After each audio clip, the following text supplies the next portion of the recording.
Sepak terjang tokoh Tan Malaka memang begitu misterius dan sulit ditebak. Aktivitas politik dan perlawanan terhadap penjajahan menyebabkannya menjadi buron. Penyamaran sering dilakukannya dengan berganti-ganti identitas, membuat tidak banyak orang tahu langsung siapa dia dan seperti apa sosoknya. Karena kemisteriusan, sekaligus populernya nama Tan Malaka, membuat orang ingin numpang tenar dengan menyaru dirinya.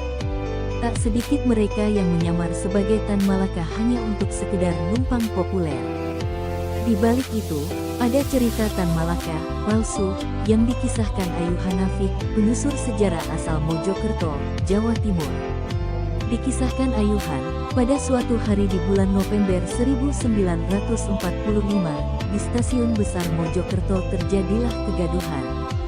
Hal itu karena ada seorang pria turun dari mobilnya, dengan disertai orang yang terlihat asing bagi warga kota Mojokerto. Pada orang yang dijumpai dia memperkenalkan diri sebagai Tan Malaka. Perkenalan diri yang mengundang curiga dari orang yang melihatnya. Nama Tan Malaka memang sudah banyak didengar sejak masa sebelum proklamasi. Nama itu banyak disebut oleh kalangan pemuda pergerakan, sebagai tokoh misterius dengan pemikiran jenius. Buku-buku karangannya beredar dari tangan ke tangan untuk dibaca secara sembunyi. Semua hal yang berkaitan dengan Tan Malaka merupakan barang haram yang mesti dimusnahkan. Tan Malaka dikenal sebagai tokoh radikal berhaluan kiri. Bagi pemerintah kolonial nama Tan Malaka acap disebut sebagai peringatan. Bagai hantu yang menakutkan buat kelangsungan pemerintahan. Tan Malaka adalah personal dengan bermacam nama penyamaran.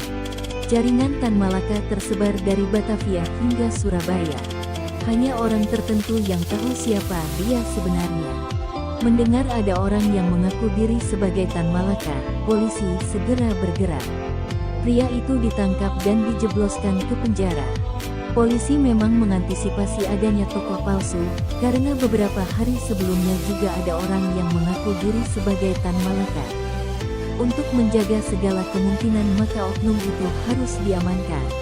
Melalui radio pemberontak, Bung Tomo, yang kala itu menjabat sebagai ketua BPRI, sempat menginstruksikan agar menangkap siapa saja yang mengaku sebagai Tan Malaka. Sebelumnya di Surabaya, juga sudah diamankan seorang Tan Malaka palsu. Karena itu BPRI pun melakukan penangkapan lalu diserahkan pada polisi untuk ditahan. Kabar tentang tertangkapnya Tan Malaka palsu di Mojokerto itu segera menyebar.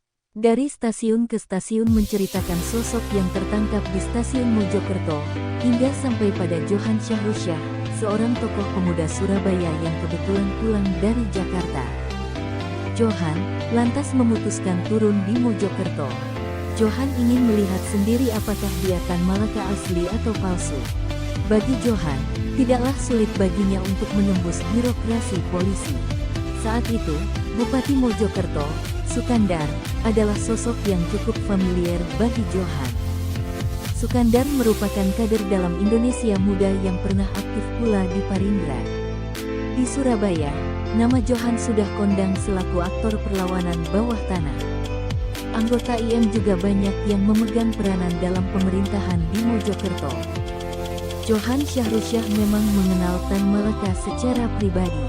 Mereka berdua memiliki pemikiran yang sama condong ke kiri, meskipun Johan lebih dekat pada kelompok sosialis yang berbeda arah perjuangan dengan faksi komunis.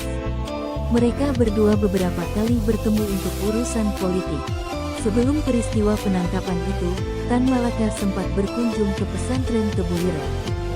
Dia bertemu secara langsung dengan Mbah Hashim. Pembicaraan mereka berdua tidak banyak diketahui orang karena saat itu Tan Malaka tidak memperkenalkan dirinya secara terbuka. Pada tahun 1946, Tan Malaka kembali ditahan di Mojokerto.